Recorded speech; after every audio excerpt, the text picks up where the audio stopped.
Welcome to the Everyday English Podcast. Learn with me daily, improve constantly.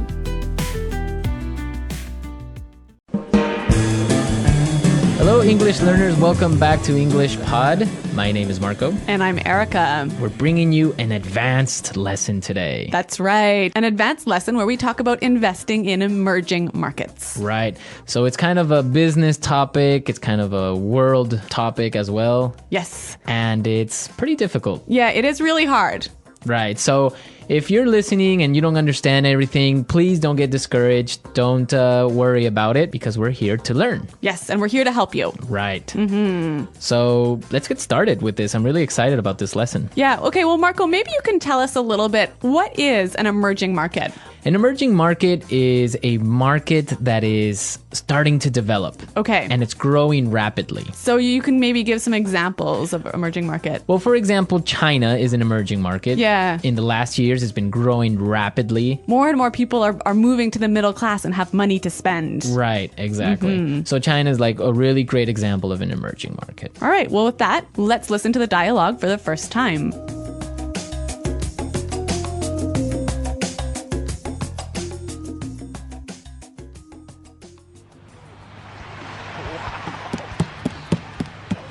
Dad, I'd like to borrow some money. Sure, Johnny. How much do you need? $5? Come on, Dad. I need $30,000. I want to get into the market.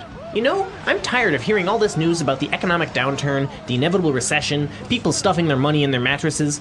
I look at this as an opportunity. This is a chance for me to get a jump start on building my nest egg. I don't know about that. With all the uncertainty in the markets right now, it'd be a very unwise decision to invest.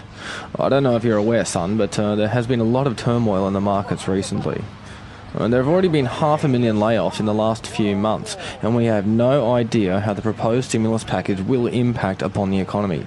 There's just too much instability. I just wouldn't feel comfortable investing in this climate.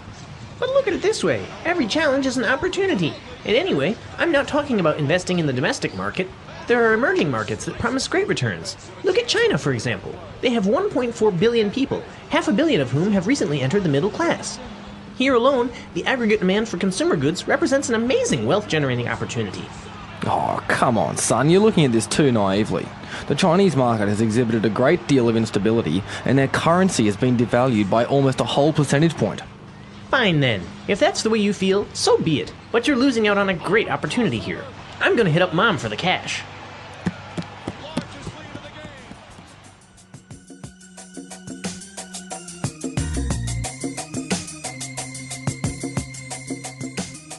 Well, it sounds like the dad has missed out on a really big investment opportunity, hey? Yeah, his son is pretty smart. Yeah. Pretty smart little boy. Uh-huh. Okay, so we have some great words that we want to look at here. Mm-hmm. Why don't we start with the first one? Turmoil. Turmoil. Turmoil. Turmoil. So we have some great examples of how turmoil is used in different sentences. So let's listen. Example 1. With a civil war, a famine, and inflation, the country has been in turmoil for 10 years.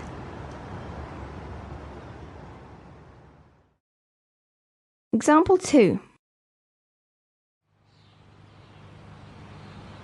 There's been a lot of turmoil in my life recently. I've moved to a new city, I've changed my job, I broke up with my girlfriend.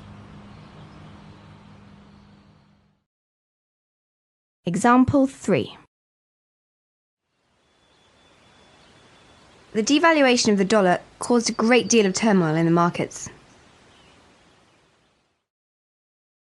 So turmoil is a state of uncertainty, of change, of difficult times. A little bit of chaos. Yeah, also, right? yeah. So, for example, when there's a lot of turmoil in the market, that means stock prices are changing drastically from day to day. Right. Or the economy is in turmoil. There's a lot of problems going on. Yeah, uncertainty. Uncertainty. Mm-hmm. Okay. Good word. All right. And we also saw something really interesting in the dialogue about a proposed stimulus package. A proposed stimulus package. So a proposed stimulus package is something that's going on now. Yes, let's break this phrase down. So we've got stimulus package. A stimulus package, something to stimulate the economy, right? Right, so money from the government to get the economy moving. To get it moving, stimulus package. Proposed. It means that it hasn't been approved yet. Right, it's suggested. It's suggested. It's an idea. So the proposed stimulus package for the U.S. economy, for example, is $150 billion. Right, that's $150 billion of American taxpayers' money that the government wants to put into the economy to keep it moving. To keep it moving, right. So if it works or not, that's still a debate, but it's a proposed stimulus package. Let's move to our third phrase, aggregate demand. Aggregate demand. Aggregate demand.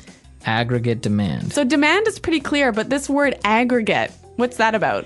Aggregate is like a combined, added, Yeah. right? Yeah. Aggregate demand. For example, in a country like China, where cities like in Shanghai or cities like Beijing, Yeah. where more and more people are accumulating wealth, the aggregate demand is increasing. Right, right. The combined demand for consumer goods is growing. Right. More people have more money, so they're spending more. Yes.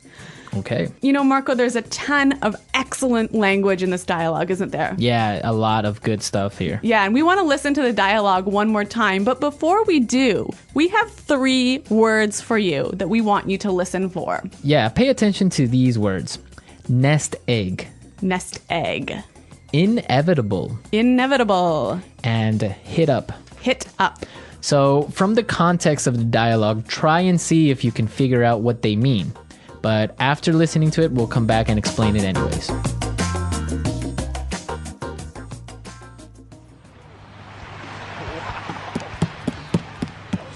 Dad, I'd like to borrow some money.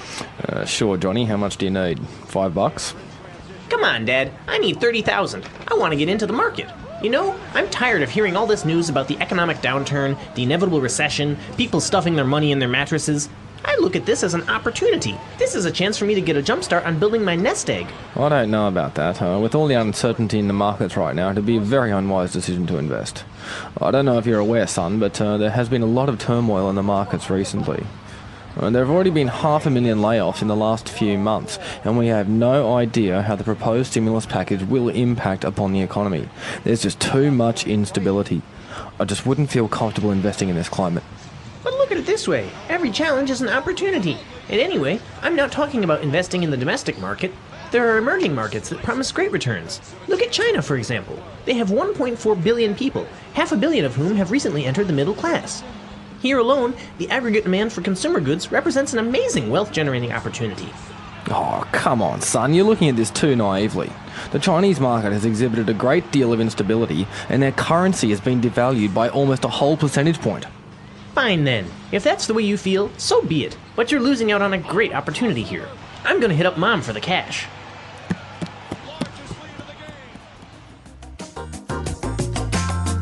So the kid wants to invest because he wants to set up his nest egg. That's right. So basically, he wants to get a bunch of cash together so that he can buy a house or get married or whatever. It's that money you need to start your life, right? To start your life, your nest egg. It's kind of a weird way of referring to this money, right? I guess it is kind of funny. And also the little boy talked about an inevitable recession. Yes, inevitable. Inevitable. Inevitable basically means unavoidable. Right. So this guy thinks that the recession is unavoidable. It's gonna happen. Yes, inevitable. You know, this word inevitable, if you apply the root words, you can get a noun, an adjective, or an adverb, right? Right. So we've got some examples where you can see this word in action. Example 1. Jason knew he was going to get laid off, but he was trying to delay the inevitable. Example 2. As a new manager, it's inevitable that you're going to make mistakes. Example 3. Inevitably, we all die at the end of our lives. So as you can see, the noun and adjective form are the same. Yes, inevitable. Inevitable. When we use it as an adverb, though, we add the ly to it. Inevitably. Inevitably. Yes. So yeah, as you can see, we could use it in many different ways depending on what we want to say. Right. Well, inevitably, we have to move on to our third word. Hit up. Hit up. So he says he's going to hit up mom for the cash. Ask his mom. Yeah, hit up. Yeah, this is kind of a slangy term, isn't it? Yeah, it's more informal, Yeah. a lot more slangy. Yeah. You wouldn't really use it with your boss, would you? No, you're not going to go up to your boss and say, hey, I need to hit you up for some cash. No. So, Marco, I think this word is only applying to money, right? Well, you wouldn't go up to your boss and say, oh, I need to hit you up for some vacation time. No, it's typically used like for money. In this context. Yeah. Hit them up. We've got some examples of the phrase hit up. Let's listen. Example 1. I'm going to hit up the boss for a raise. Example 2. Are you trying to hit me up for money? Example 3. I don't have any cash. Have you tried hitting up Sophie? She's rich. Okay, so this is our first advanced lesson. I hope you enjoyed it. It is a lot more challenging, I think. Yes. Especially because it's set in a business context, so it makes it so we have a lot of specific words and a lot of technical vocabulary. That's right. Marco, you're exactly right. And I think that our users are going to have a lot of questions about the language in this lesson. So I'd like to invite you guys to come onto our website at englishpod.com. Exactly, where you can leave all your questions and comments and we'll be there to answer them. But Yes. until then, it's Goodbye. bye.